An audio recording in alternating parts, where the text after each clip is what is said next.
nosso estudo sobre as cartas do Novo Testamento ao nosso querido pastor sênior, pastor Álvaro Cruz.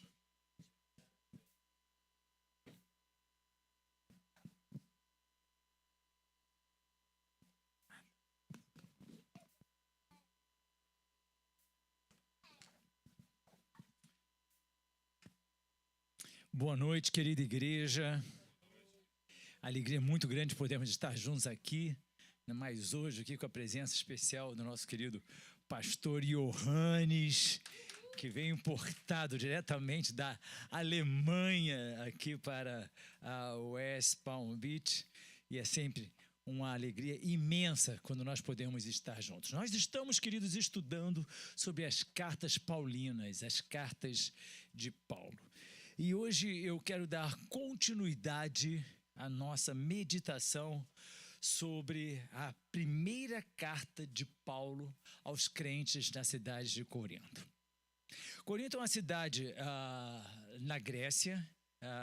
Eu já tive oportunidade de visitar, de conhecer. A pastora Pamela, nessa ocasião, também estava com a gente quando nós visitamos a cidade de Corinto. Visitamos as ruínas também dos locais por onde Paulo teve oportunidade de ensinar, viver, trabalhar. Mas essa carta é uma carta muito importante, porque ela traz para nós ensinamentos profundos. Se há algo, queridos, que nós precisamos aprender a depreender da Bíblia, é o que nós podemos fazer na nossa vida comum com aquilo que nós estamos lendo. Ler a Bíblia não é uma atitude religiosa.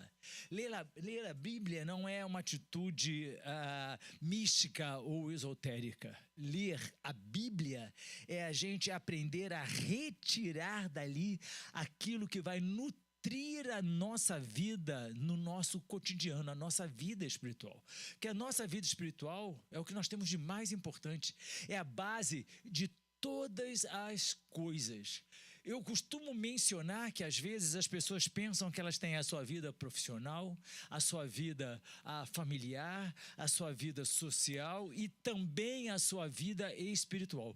Quando, na verdade, o que todos nós temos de mais importante é a nossa vida espiritual.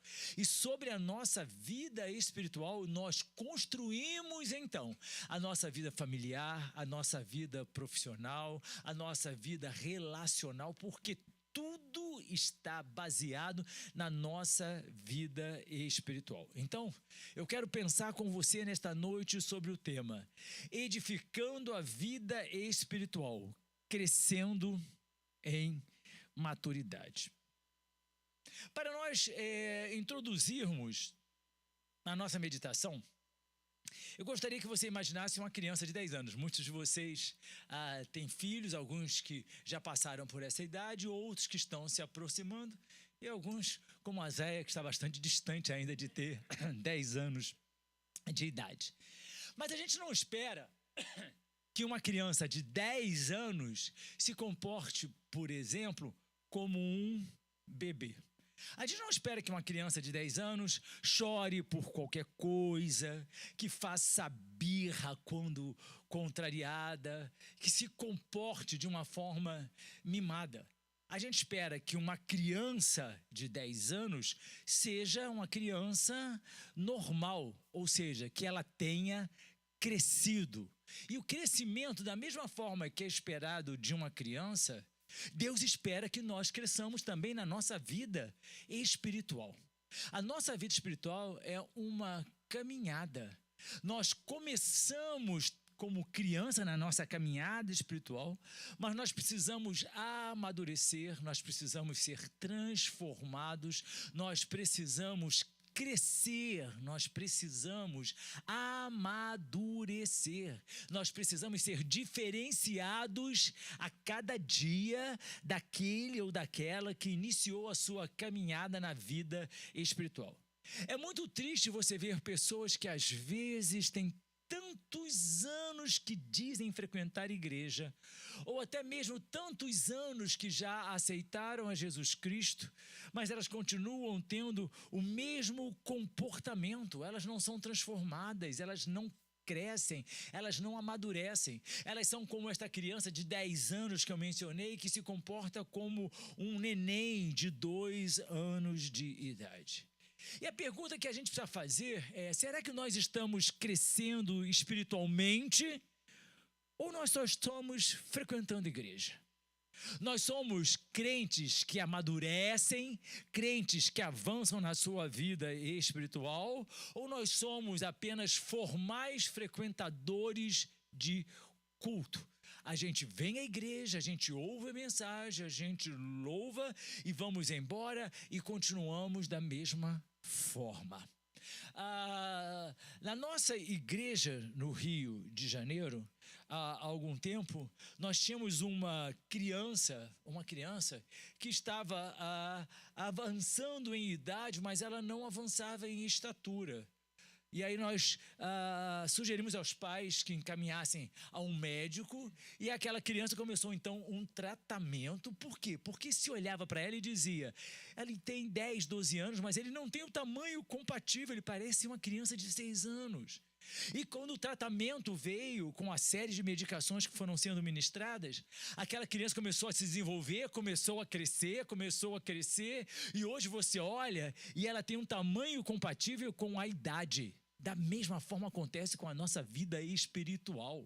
Não adianta você dizer: eu tenho 10 anos de crente, eu tenho 15 anos de crente, se a gente olha para aquela pessoa e vê nela uma estatura de crente que não cresceu. Quanto mais Deus, que olha dos céus para nós e quer ver o nosso crescimento, a nossa evolução, a nossa maturidade espiritual. E isso não vem com o tempo que nós temos de crente.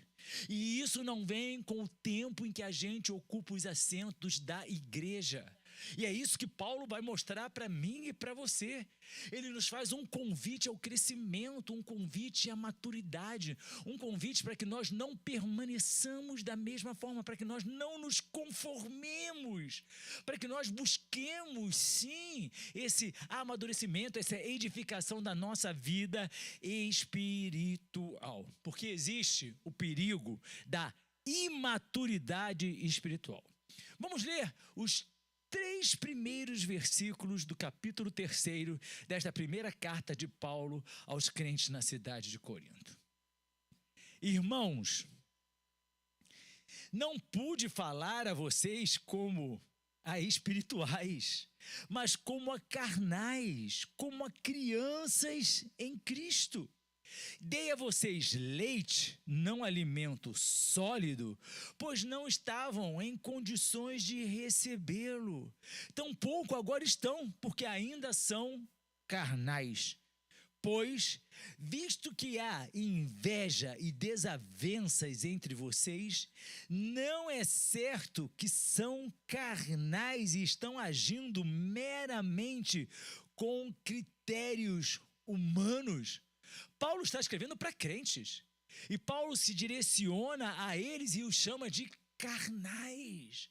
Vocês podem dizer que são crentes, vocês podem frequentar a igreja aqui em Corinto, mas vocês ainda são carnais, porque vocês não vivem segundo o Espírito, mas vocês vivem segundo a carne, segundo as suas próprias inclinações, segundo as suas vontades, segundo os seus desejos. Vocês continuam tendo as mesmas reações de ira, rancor, inveja, mágoa.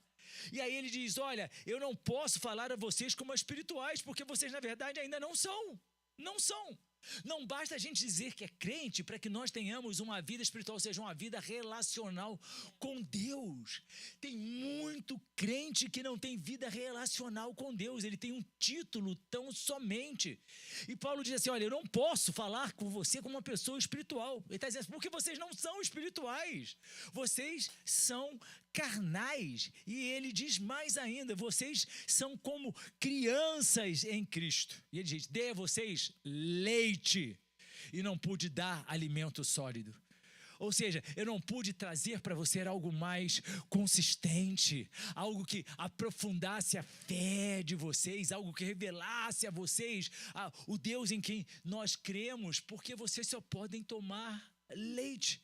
Quando a gente vê um neném, é óbvio, o neném tem as suas etapas de crescimento na alimentação. E aí, por um certo período, ele vai tomar o leite materno, em outras ocasiões ele começa a tomar a mamadeira, daqui a pouco papinhas e alimentos. Ele vai sendo introduzido a alimentos mais consistentes, mas que vão também trazer o quê? Fortalecimento para a sua saúde. Da mesma forma na nossa vida espiritual. Paulo está dizendo, olha, você não pode viver de leite para sempre. Você conhece um adulto de 40 anos que só se alimente de leite? Vocês conhecem alguém com 30, 50 anos que só se alimente de leite? Nós precisamos de coisas sólidas, de alimentos que sejam consistentes. A minha vida espiritual precisa de alimento consistente, a sua vida também. Porque se nós vivermos só de leite, nós seremos crentes, não só fracos, mas fracassados, sem futuro espiritual. Digo para você, no céu não entra crente que passou a vida inteira tomando leite. No céu entram aqueles que são verdadeiramente fortalecidos pelo alimento espiritual que nos é trazido pela palavra de Deus e pelo Espírito Santo de Deus. Se você me pegar, por exemplo, como eu estava conversando ali com a Zaya, quer dizer, conversando, eu estava falando, ela não estava entendendo nada, mas eu estava lá, ai, que princesinha linda, que fofura. A gente muda até de voz para falar com uma criança, como se isso fosse fazer com que nós fôssemos entendidos pela criança, mas ela continua olhando para a gente da mesma forma, sem entender absolutamente nada, até que ela forme os conceitos das palavras. E aí, quando eu vejo Paulo chamando os crentes da cidade de Corinto, que presta atenção, queridos, Corinto é uma cidade muito rica, mas é uma cidade corrupta. Os crentes da cidade de Corinto eram crentes corrompidos na sua fé, eles não viviam uma fé genuína.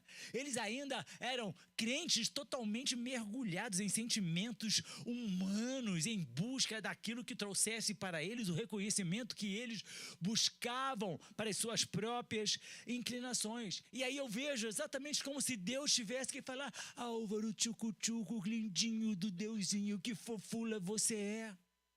Mas parece ridículo, mas é. Crente que não cresce é ridículo. Crente que não é transformado é ridículo. Me desculpem a sinceridade, aos olhos de Deus é. Porque você está perdendo tanto tempo? Porque você não assume o papel que cabe a você. Cresça, amadureça, evolua. Ou você acha que o Espírito Santo vai passar a vida inteira falando com você, tchucu-tchucu, como você é fofinho. Nós precisamos ouvir a voz do Espírito Santo que ecoa na nossa mente, que retumba no nosso coração, que provoca em nós reflexões, que nos convide, que nos invoque a mudarmos, a abandonarmos aquilo que nos afasta de Deus, a submetermos essa nossa carne, esse nosso lado humano ao poder do Espírito Santo de Deus. Por isso que ele fala: vocês são carnais, vocês não são crentes, vocês não são espirituais. Mas como, pastor? Eles estavam na igreja.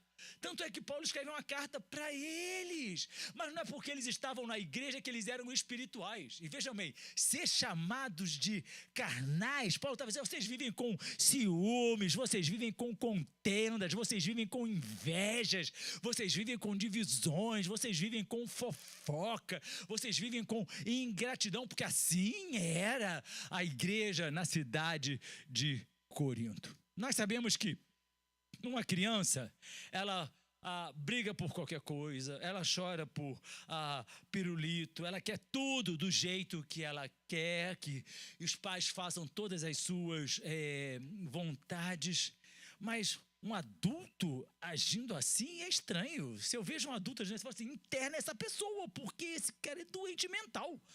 Uma pessoa adulta que se comporta como criança, mas da mesma forma é um crente que se comporta como criança. Paulo está dizendo para ele, vocês já deviam ter crescido. Há muito tempo vocês já deviam ter crescido. Eu não posso dar alimento sólido. É a mesma coisa, queridos. Deus olha para mim e fala assim, eu não posso abençoar você porque você é criança.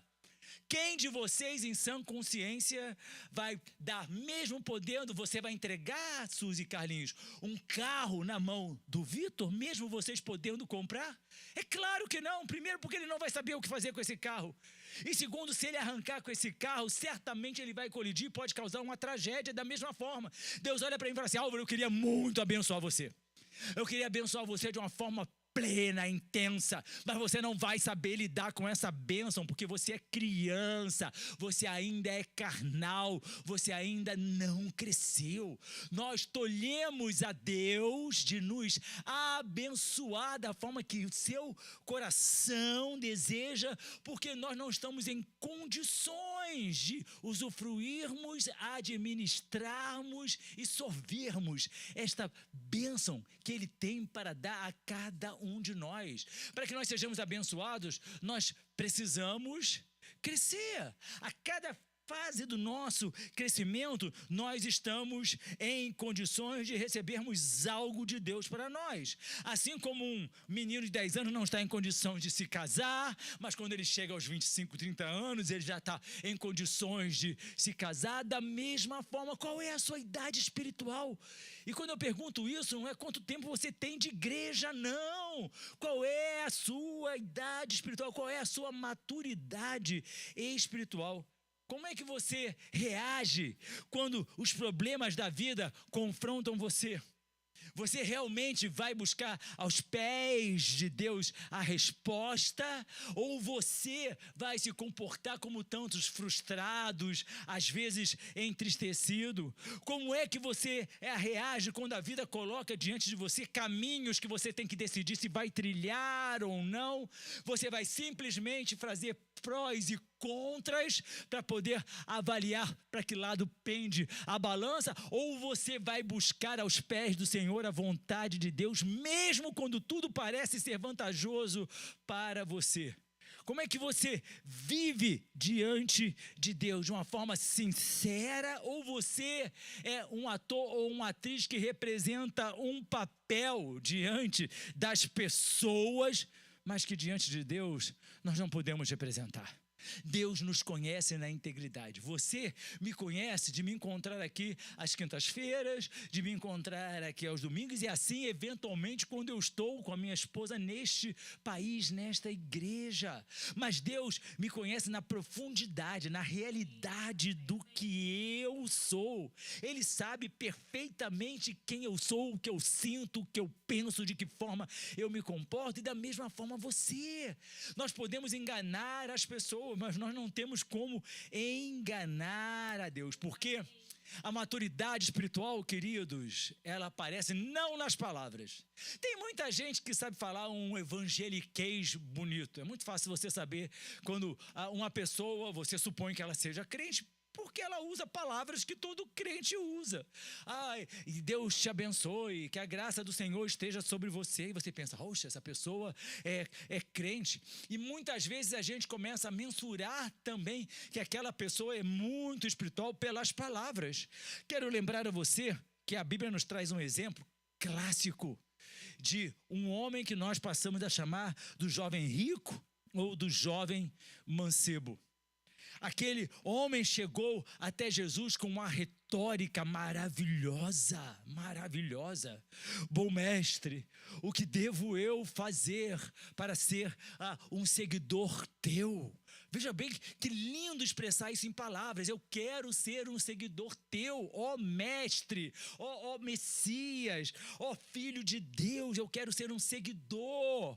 E todo mundo que estava ali perto deve ser, que homem sincero, que homem espiritual. O que ele mais quer é ser um seguidor de Jesus. Como todos nós dizemos, o que eu mais quero é estar na presença de Deus. O que eu mais quero é alcançar os céus. O que eu mais quero é ser salvo. Nós cantamos hoje aqui, Cristo voltará. E aí a gente fala assim, vem Senhor Jesus, mas tem muita gente que não deveria cantar isso. Porque se Jesus viesse, realmente essa pessoa não iria ser arrebatada, essa pessoa não iria ir para o céu. Essa pessoa ia conhecer a tristeza daqueles que não foram arrebatados. Da mesma forma que este homem, E aí ele chega paramentado, talvez se ele adentrasse aqui essa noite, todos iam olhar e falar, é um profeta, é um santo de Deus. E talvez olhar e falar assim, olha que homem ungido. E aí Jesus fala, olha, guarda os mandamentos, faz isso aqui. Aí ele se vangloria, aí ele se infla, mas isso eu tenho feito desde que eu era adolescente, desde que era jovem, isso eu tenho praticado. Ele se orgulha daquilo que ele mesmo tem feito. E aí Jesus vem com um simples sopro, desmonora todo aquele castelo. Só te falta uma coisa, vai, vende tudo que você tem e dá aos pobres, e depois vem e me segue. Porque Jesus conhecia, de uma forma que nós não conhecemos, o coração daquele homem. Que o coração daquele homem estava arraigado naquilo que é material, naquilo que é carnal, naquilo que é efêmero, naquilo que é passageiro. O coração daquele homem estava enraizado no dinheiro, e a Bíblia já declarou: amor ao dinheiro é a raiz de todos os males. E o que é que aquele homem fez na sua maturidade, entre aspas, espiritual? Se retirou, porque aquilo ele não era capaz de fazer, ele não era capaz de abrir mão do que era material, porque ele era carnal, porque ele não era capaz de digerir alimentos espiritualmente sólidos. Minha pergunta para mim e para você de qual é a nossa maturidade espiritual? Qual é o nosso posicionamento diante de Deus? Nós vivemos só de palavras, ou as nossas atitudes e comportamentos, elas falam mais alto que as nossas palavras? Porque, queridos, eu já vi pessoas declararem, ao ouvirem a mensagem de outros pregando a palavra de Deus. E aí, quando é uma pessoa da família, uma pessoa do trabalho que conhece muito bem aquela pessoa, aquele indivíduo, dizer o seguinte: mas vem cá, você fala uma coisa, mas você vive outra. E eu não quero ser igual a você, porque você prega algo que você não vive. O que somos nós verdadeiramente? Nós somos a Bíblia que as pessoas deveriam ler. Em casa, seus filhos, queridos, vocês são os pais, a Bíblia que seus filhos leem, o exemplo que eles vão levar. Seu marido deve ser a Bíblia que a esposa lê, a esposa deve ser a Bíblia em que o marido lê. Ou seja, nós vivemos a palavra de Deus, nós somente proferimos a palavra de Deus, declaramos a palavra de Deus. Existem inúmeras passagens bíblicas, inúmeros salmos que eu sou capaz de recitar de cor, mas muito mais importante do que recitar de cor a palavra de Deus é viver a palavra de Deus na sua plenitude. Entenda algo: o diabo não vai respeitar você porque você simplesmente vai proclamar e declarar a palavra de Deus. O poder da palavra de Deus está no fato dela ser a palavra de Deus que reveste a nossa vida e que nos investe de poder na medida em que nós verdadeiramente somos um homem e uma mulher de Deus. Em determinada ocasião, já há muito tempo, eu conheci um quase senhor. E ele era um exímio declarador de versículos bíblicos.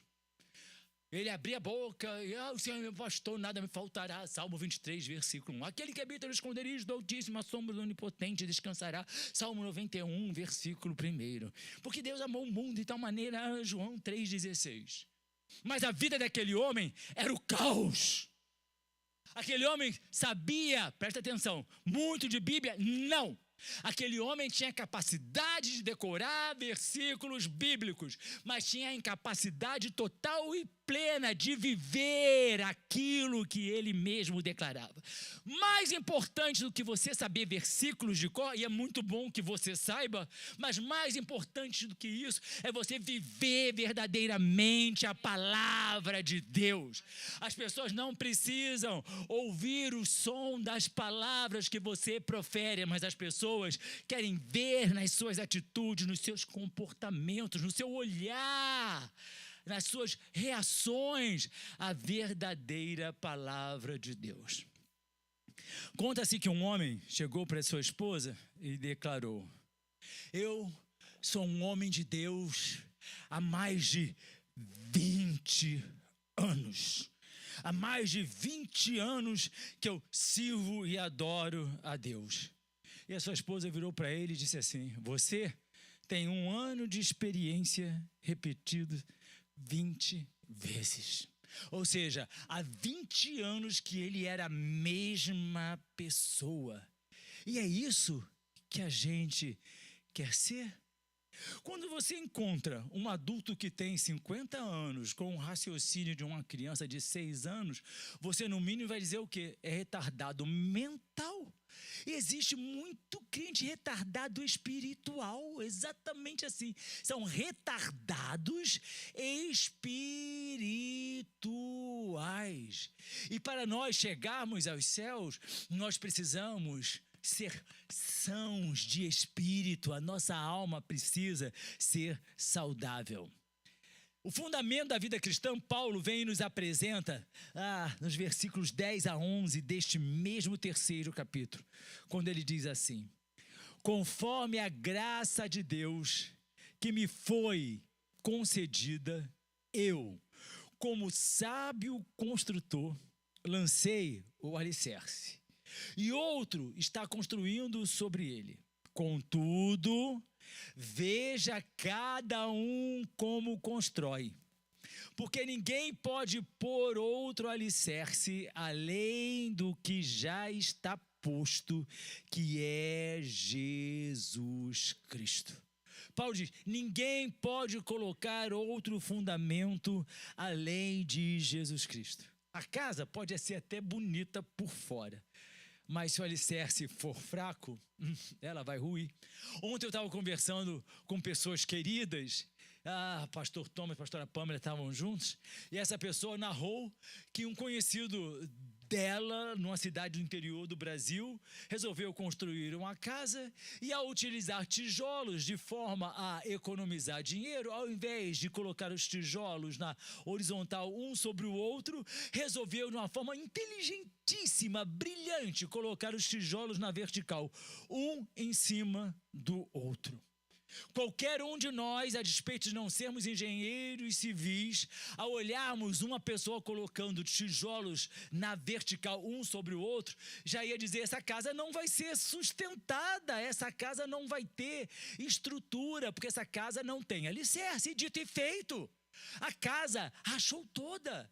Aquela pessoa podia achar que estava levando vantagem, como nós achamos também.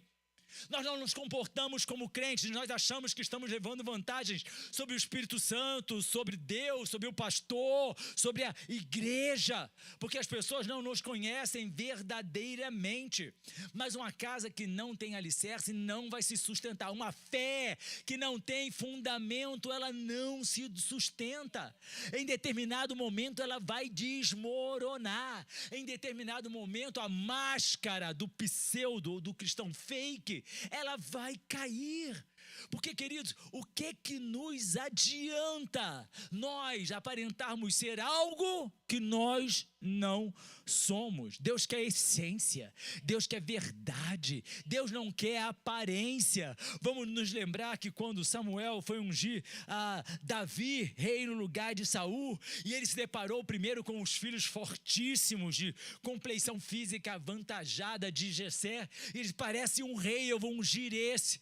E aí o Espírito Santo disse: Deus não vê conforme a aparência, Deus sonda o coração. Deus não nos olha por aquilo que nós somos externamente, mas Ele conhece a nossa maturidade espiritual. Ele quer verdadeiramente dizer que nós não somos mais crianças, que nós não somos mais carnais, que nós somos capazes de digerir alimentos sólidos, ou seja, que nós temos seriedade na profundidade do nosso relacionamento com Deus.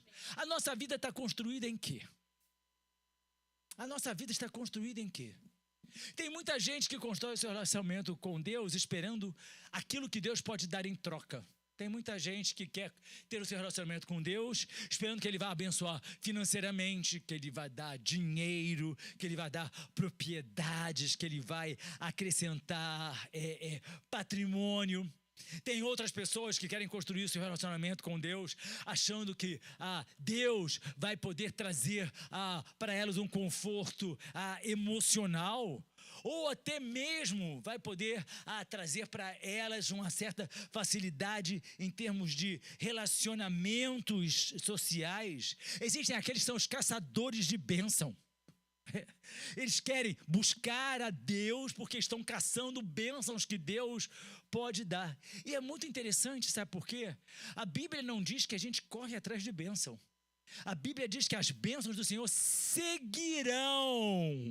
Ou seja, as bênçãos elas vêm atrás daqueles que verdadeiramente são homens e mulheres de Deus, não daqueles que abrem a sua boca para dizer que são aquilo que não são. Eu sou casado com uma psicóloga e tenho uma filha que é psicóloga. E todo mundo já conhece a clássica cena, aquela de chegar num local de tratamento psiquiátrico, aí você vai encontrar aqueles que se dizem Napoleão. Eu sou um Napoleão. É a cena clássica daquilo que se considera louco. Outro diz, eu sou Júlio César. E você olha e diz assim, mas esse cara não é Napoleão. Mas ele está lá proclamando, afirmando, eu sou Napoleão. Não basta você dizer o que você é, você tem que ser verdadeiramente. E nós precisamos conquistar esse direito na medida em que nós somos homens e mulheres que crescemos na presença de Deus, que somos transformados dia após dia. Queridos, eu tenho praticamente 60 anos em que eu sirvo a Jesus Cristo, desde criancinha. E se há algo que eu coloco no meu coração, eu nunca quero me acostumar. Eu quero dia após dia ser transformado. Você nunca vai chegar e me encontrar dizendo assim, eu já alcancei a estatura de varão, já perfeito, eu conheço tudo da Bíblia, eu sou pastor há 40 anos, eu sei pregar sobre qualquer assunto, não preciso mais ler a palavra de Deus, porque eu já li dezenas e dezenas de vezes, mas eu preciso mais do que nunca. Quanto mais eu leio, mais eu preciso ler. Quanto mais eu amadureço, mais eu preciso amadurecer. Quanto mais consciência eu tenho de que eu estou me aprofundando no meu relacionamento com Deus, eu preciso querer mais. É o que Ezequiel mostrou. Não basta você ter água pelo tornozelo. A visão de Ezequiel, as águas estavam pelo tornozelo, mas não eram suficientes. Mas tem água, está trazendo refrigério, está nos pés. E diz, não, você tem que avançar, você tem que ir mais profundo, você tem que crescer, você tem que deixar de ser criança. Criança fica na beiradinha da água, porque a mãe fica preocupada com as ondas. E eles, você tem que avançar, mas agora as águas já estão no joelho. Agora já está de bom tamanho, eu já tenho água no joelho. Mas não, você não pode parar aí. Você tem que buscar mais profundidade, mais profundidade. Agora a água já está aqui, olha, na altura dos meus quadris, já superou as minhas coxas. Você tem que mergulhar mais, maior profundidade. E aí a gente tem que mergulhar completamente, sem medo, na presença de Deus. O convite é para que nós avancemos, para que nós já queremos buscar mais e mais profundidade na presença de Deus. Que a nossa vida seja construída na verdade da palavra de Deus. Que a nossa língua seja dócil, como a palavra de Deus declara que nós temos que ter. E língua dócil, queridos, não é uma língua que fala palavras bonitas, não. Pelo contrário, é uma língua que profere a verdade. É uma língua que profere louvor, que profere adoração, mas que não vai sair da nossa boca palavra torpe. Não pode sair, a Bíblia diz assim, da mesma fonte, água doce e água salgada. A gente tem que escolher uma língua dócil, é a língua que Deus gosta de ouvir.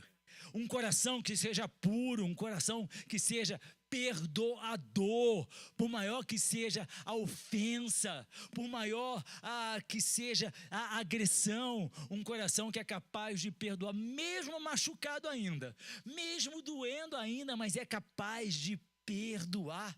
Às vezes a gente coloca, não vou perdoar essa pessoa porque aquela pessoa falou isso ou aquilo de mim. Nós somos tão infantis e depois a gente não quer que Paulo nos chame de crianças. Queridos, pense em quantas pessoas você conhece que têm comportamentos infantis espiritualmente falando. E aí se inclua. Porque essas pessoas vão estar olhando para você e vão estar encontrando em você também atitudes infantis espiritualmente falando. Mas, como eu perguntei, como é que você está construindo a sua vida?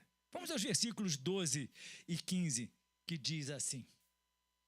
Se alguém constrói sobre esse alicerce, e ele já declarou que esse alicerce é Jesus Cristo, usando ouro, prata, pedras preciosas, madeira, feno ou palha, a sua obra será mostrada, porque o dia atrará a luz. Ela será revelada pelo fogo, e o fogo provará a qualidade da obra de cada um. Se o que alguém construiu permanecer, este receberá uma recompensa.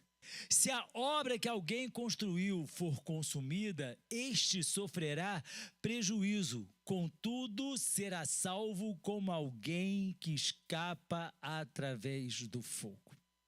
É muito linda a forma como Paulo nos apresenta esses materiais com os quais nós vamos construir sobre o alicerce que se chama Jesus Cristo. Jesus Cristo é a base da nossa vida. Quem constrói sobre este alicerce é você, sou eu, nós decidimos. E nós escolhemos o material. Presta atenção. Quando você constrói a sua casa, você escolhe quais são os materiais que você quer. Você vai escolher o piso, você vai escolher o acabamento, você vai escolher a torneira, você vai escolher quais são os eletrodomésticos, enfim, aqui nos Estados Unidos é muito comum você compra uma casa que está em construção, você vai lá, escolhe qual é o tipo de material que você quer, a cor que você quer. Nós escolhemos. Na nossa vida espiritual, nós escolhemos o tempo inteiro. É exercício de decisão. Nós somos responsáveis, eu e você, pela nossa vida espiritual. Os outros não são responsáveis pela minha vida espiritual. Eu estou assim porque eu estou triste com fulano. Fulano não é responsável. Você escolheu ficar triste.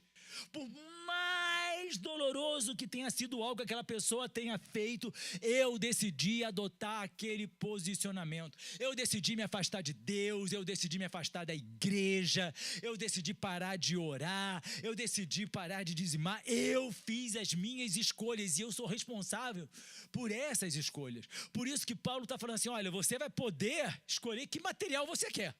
Você quer construir com ouro? Você quer construir com prata? Veja bem, ele começa do top e aí depois ele vai descendo. Você quer pedras preciosas? Ou você quer madeira? Ou você quer feno? Ou você quer palha?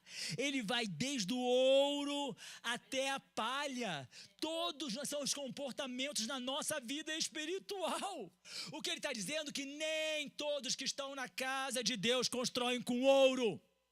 Nem todos que estão assentados ouvindo a palavra do Senhor constroem com prata. Muitos estão escolhendo construir com palha. E sabe o que é interessante? A gente conta para os nossos filhos histórias da carrocinha. 3 porquinhos estavam fugindo do lobo mau. E aí cada um construiu uma casa. Um construiu uma casa de tijolo, outro construiu uma casa de madeira e outro construiu uma casa de palha. E aí o lobo mau veio na casa de palha, encheu o pulmão, soprou e a casa desabou. E aí o porquinho correu para a casa de madeira. E aí o lobo mau vem, enche os pulmões. Gente, eu fico impressionado com a banalidade de uma história infantil dessa que nós ensinamos aos nossos filhos. Mas quando nós encontramos a profundidade da palavra de Deus falando sobre a escolha de materiais, que até criança é capaz de entender a diferença entre a palha e aquilo que é verdadeiramente resistente, por que nós não entendemos? Por que nós continuamos, às vezes, construindo com palha, ou seja, coisas sem valor diante de Deus? Deus. E aí ele diz assim, olha, o dia vai trazer a luz, você vai ter as suas obras reveladas. E vai assim, olha, vai ser consumida pelo fogo. E aí você está entendendo o seguinte, olha, o fogo vai consumir a palha, o fogo vai consumir o feno, o fogo vai consumir a madeira. Ele nos apresenta 6 estágios diferenciados de materiais com os quais nós somos capazes até de construir, mas nem toda construção é resistente, nem toda construção é sólida, nem toda construção é capaz de resistir. A Bíblia fala sobre isso, Jesus contou a parábola. Se você vai construir aonde? Na areia ou você vai construir sobre a rocha? Que tipo de construção? O que é essa construção, pastor? É a minha vida. Cada dia eu estou construindo a história da minha vida diante de Deus. Cada dia eu estou fazendo uma construção perante o Senhor da minha vida espiritual. Você constrói a sua vida espiritual, eu construo a minha. Eu não posso construir a sua vida. Pastor Thomas e pastora Pamela não são responsáveis pela construção da sua vida. O que eles fazem aqui é mostrar, isso é ouro, isso é prata, isso é palha, isso é feno. E quantas vezes em gabinete eles dizem isso para mim, para você, ou para quem quer que vá procurá-los. Fala assim, olha, isso que você está querendo usar nessa construção é feno. Mas a pessoa insiste, fala assim, mas eu quero construir com feno, eu vou fazer com feno. E aí depois, quando o fogo lambe, fala assim, ai pastor, o fogo consumiu o feno, mas não foi responsabilidade deles. Eles simplesmente mostraram a você o que é ouro, o que é madeira, o que é feno. Você e eu escolhemos com que nós queremos construir. O Espírito Santo chega para mim e me admoesta, Álvaro, isso é palha. Ouça! E aí eu, como criança, vou fazer birra e vou dizer, eu quero, é minha vontade, é meu coração, eu vou pagar para ver. E aí quando as coisas se desencontram e tudo dá errado, aí a gente se arrepende, mas já é tarde, porque nós nos comportamos como criança. Mas entenda, na nossa vida espiritual, Paulo está dizendo, tudo será provado. Ele diz assim, olha, tudo vai ser provado. O que é mais rápido, queridos? Construir com palha? O que é mais rápido? Construir com palha ou construir com ouro? Com palha. Lá no interiorzão do norte brasileiro, as pessoas construíam com o quê? Palha e com barro. Palha e barro. É muito mais rápido. O barro está ali, molhou a palha e vai dando formato, aí tudo mais. Construir com ouro vai demandar a capacidade de saber lidar com o material, de poder fundir, de poder construir. Exige tempo, exige esforço. E eu pergunto, você está vivendo para quê? Ou eu estou vivendo para quê? Para aquilo que é de ouro ou para aquilo que é de palha? No seu casamento, você está vivendo para aquilo que é ouro ou para aquilo que é palha? Na nossa vida espiritual, nós estamos vivendo para o que é passageiro ou para aquilo que é eterno? Vocês devem ter visto que um jovem bilionário, ele não era milionário, bilionário, proprietário da plataforma OnlyFans, morreu aos 43 anos, deixou bilhões de dólares, que se juntar tudo aquilo que todos nós juntos aqui vamos ganhar ao longo de 100 anos, não vai chegar a se aproximar a uma fração do que aquele homem tinha. Mas aos 43 anos, a vida dele foi exterminada por um câncer, porque os bilhões dele, mais uma vez a história comprova isso, não foram capazes de comprar a cura para manter a sua vida. E eu e você estamos vivendo para aquilo que é passageiro. A vida é passageira, queridos. A vida passa muito rápido. A Bíblia declara assim, fui moço e agora sou velho. Só é velho quem viveu até lá. A sociedade olha hoje para as pessoas que são mais velhas com um certo demérito, como ser idoso fosse algo que não fosse adjetivável positivamente. Mas, na verdade, uma pessoa que tem 99 anos é porque ela viveu 99 anos. Eu ainda não vivi isso. Para que eu possa chegar lá, ainda tenho que viver quase 40 anos. Será que eu vou viver? A vida passa muito rápido. Para o que é que nós verdadeiramente nós precisamos nos perguntar? Eu estou vivendo para quê? Para aquilo que é eterno, que nunca vai ter fim? Ou estou vivendo tão somente para as coisas passageiras deste mundo? Ou eu estou vivendo para juntar aquilo em que a própria Bíblia diz que as traças vão corroer, os ladrões vão roubar? Eu preciso crescer, eu preciso entender o que verdadeiramente tem valor. Querido, se você chegar para uma criança e oferecer um anel de diamantes e um pirulito, o que é que a criança vai escolher? Um pirulito. E você vai dizer, inocente, não sabe de nada. Mas assim somos nós. Deus coloca diante de nós aquilo que é carnal e passageiro, que o mundo nos oferece, que é o pirulito. E os diamantes das insondáveis bênçãos de Deus. E nós, às vezes, somos atraídos pelo pirulito das coisas mundanas. Nos tornamos escravos em buscar aquilo que a sociedade declara que eu tenho que buscar, porque eu tenho que provar para as pessoas quem eu sou, eu tenho que demonstrar o poder que eu tenho, eu quero que as pessoas tenham inveja daquilo que eu possuo, eu tenho que perseguir uma juventude eterna que não existe, porque se você não sabe, a fonte eterna da juventude não existe, é mentira. E as pessoas acham que vão ser jovens para sempre. Nós vivemos num mundo tão louco, tão distorcido, que só pode oferecer pirulitos. E o Espírito Santo abre para nós o seu tesouro e nós estamos escolhendo, porque nós somos crianças, como Paulo fala. Nós somos infantis, como Paulo declara. Nós somos carnais e nós escolhemos aquilo que é superficial. O que nós queremos? A superficialidade do mundo ou as profundidades que a Bíblia fala das insondáveis grandezas do Senhor? Você está investindo a sua vida ou você está desperdiçando a sua vida? Todos nós, aqueles que investem em mercado de ações, acompanham se as ações estão subindo, está na hora de vender, está na hora de comprar, tem técnica, tem análise, tem ciência. Porque as pessoas não querem perder dinheiro, porque afinal de contas eles são chamados investidores e eles não são chamados desperdiçadores.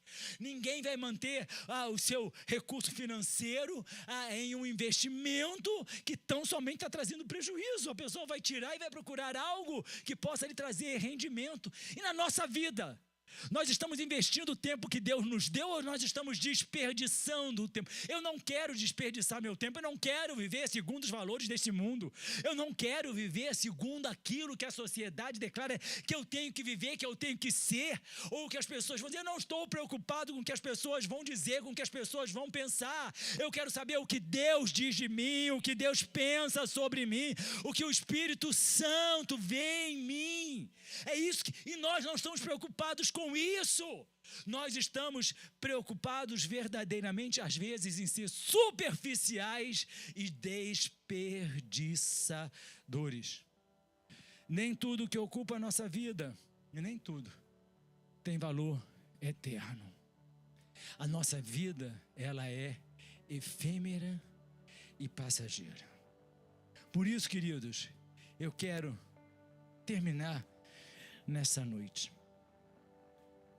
Capítulo 3 dessa primeira carta de Coríntios, que eu convido você a lê-la na integridade e a enxergar nela uma bússola para os seus passos na caminhada espiritual. É um chamado claro: saia da imaturidade, chega de ser criança. Conversando com o pastor Johannes tem uma linda e jovem menina. Vocês conhecem os filhos do pastor Johannes? A Clara, que vai fazer 16 anos, o Oscar, que fez 11, vai fazer 11, e o Ben, que tem 6, já fez 7. E aí ele vê, nós estamos conversando a diferença de comportamento, de 7 para 11, de 11 para 16. E é isso que o Espírito Santo quer olhar em mim e você. Olha, ontem você tinha 7 anos, Álvaro, mas o tempo passou, E você hoje já tem 11. Mas eu quero ver você com 16. Eu quero ver você com 20. Eu quero você avançando, amadurecendo, fortalecido na minha presença. Construa, mas construa sobre Cristo. Ele é o fundamento. Escolha de que forma você quer construir. Invista sim, mas invista no que é eterno. Naquilo que o tempo não vai poder extinguir ou consumir. Viva como um homem e uma mulher de Deus, porque o chamado de Deus é para que nós cresçamos. Nessa noite, não fique estagnado espiritualmente. Não fique construindo, infelizmente, em coisas erradas, nem viva de uma forma superficial. Existe uma narrativa de um homem que eu disse: um dia eu vou mudar. Mas até que ele entendeu que esse um dia não existe. E que esse um dia é hoje, é agora. A gente não posterga a mudança. A gente não posterga o crescimento. Um dia eu vou ser transformado. Um dia eu vou ser um homem de Deus. Esse dia precisa ser hoje, precisa ser agora. Porque há urgência nisso. Feche seus olhos. E eu gostaria que você respondesse para você. Só para você. Você quer crescer espiritualmente? Verdadeiramente você quer crescer espiritualmente ou você está satisfeito com a condição espiritual da sua vida? A minha pergunta é: o que você tem construído na sua vida? Só bens materiais? Ou você verdadeiramente tem erguido um altar para a eternidade do nosso Deus? Qual é a profundidade da sua fé? A sua fé é forte ou a sua fé é superficial? Você é carnal ou você é espiritual? Você só pode digerir espiritualmente leite, ou você pode receber do Espírito Santo alimentos sólidos que hão de fortalecer você? Você é criança ou você está avançando e amadurecendo em Deus? Essas respostas só você pode dar. Esta carta de Paulo foi um convite para a igreja de Corinto refletir sobre esses assuntos, que eu preciso, 2000 anos depois, continuar refletindo, crescendo e amadurecendo. Pai Celestial, obrigado porque nesta noite na tua casa nós tivemos oportunidade de conversar, ainda que de forma breve, sobre assuntos que são tão importantes para a nossa vida espiritual, que tem reflexo na eternidade, Senhor.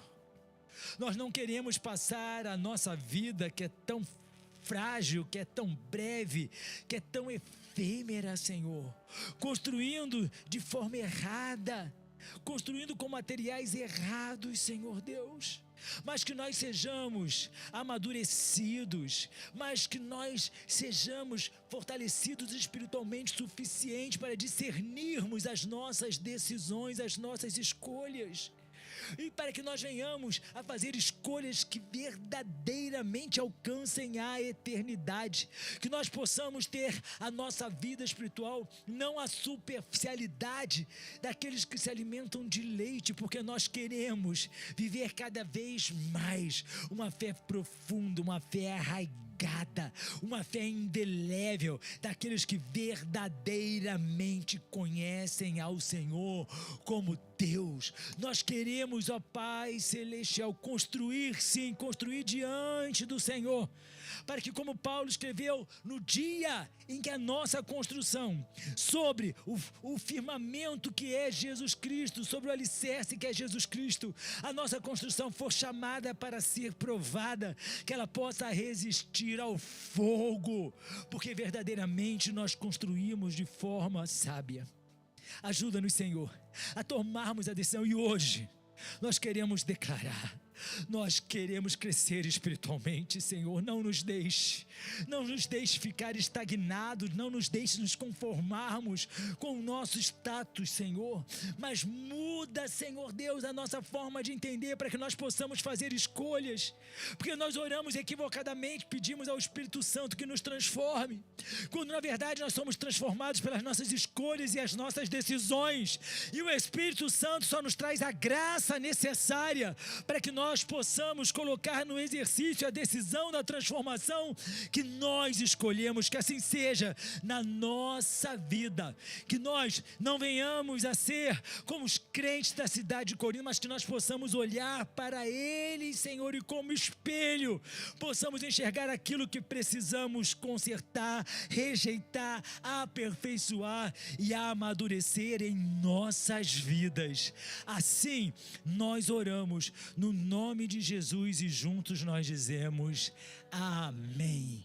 Que a graça de nosso Senhor Jesus Cristo, que o amor de Deus, o nosso Pai, e que as doces consolações do Espírito Santo estejam sempre presentes em nossas vidas. Nós que não queremos ser crianças espiritualmente falando, mas que queremos amadurecer e crescer, transformados pelas nossas decisões em Cristo Jesus, sobre o qual construímos juntos como igreja.